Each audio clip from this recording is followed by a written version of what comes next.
Di sebuah desa tua di lereng Gunung Merapi, ada hutan bernama Alas Gending. Warga percaya hutan itu adalah tempat terakhir yang dilewati, lampor rombongan makhluk gaib yang membawa arwah gentayangan. Tidak ada yang berani lewat saat malam karena dikatakan siapapun yang mendengar suara mereka tidak akan pulang. Cerita itu bermula ratusan tahun lalu ketika kerajaan Mataram masih berjaya. Konon, saat wabah menyerang banyak rakyat yang meninggal mendadak, jenazah tidak sempat dimakamkan, sehingga roh-roh mereka berkumpul dan tersesat. Para empu menyebut keberangkatan arwah itu sebagai lampor rombongan yang bergerak cepat seperti angin, mencari jiwa baru untuk dibawa bersama. Suatu malam, seorang gadis desa bernama Raras mencari kayu bakar untuk ibunya yang sakit. Ia tahu tidak boleh memasuki Alas Gending saat matahari tenggelam, tapi ia nekat karena kayu sudah habis dan ibunya menggigil kedinginan. Saat Raras memungut ranting, angin dingin datang tiba-tiba. Daun-daun berputar dan udara terasa seperti bergetar. Dari kejauhan, terdengar suara seperti gendang dipukul dari bawah tanah.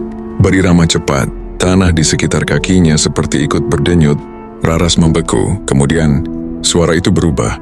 Derap langkah banyak orang, tapi tidak seperti langkah manusia.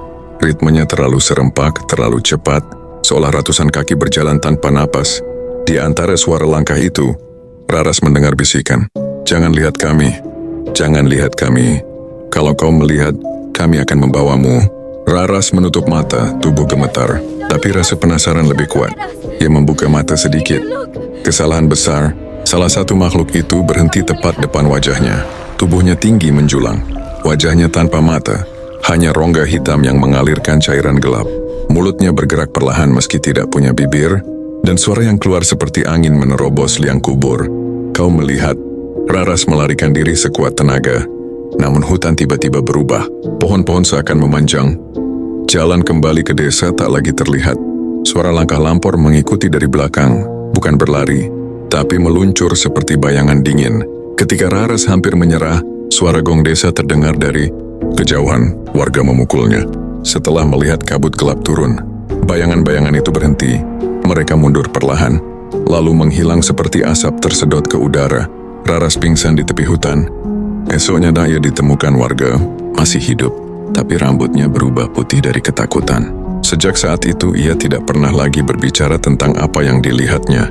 Hanya satu hal yang ia katakan sebelum meninggal bertahun-tahun kemudian. "Lampor itu nyata. Jika kalian mendengar langkah mereka, jangan pernah buka mata."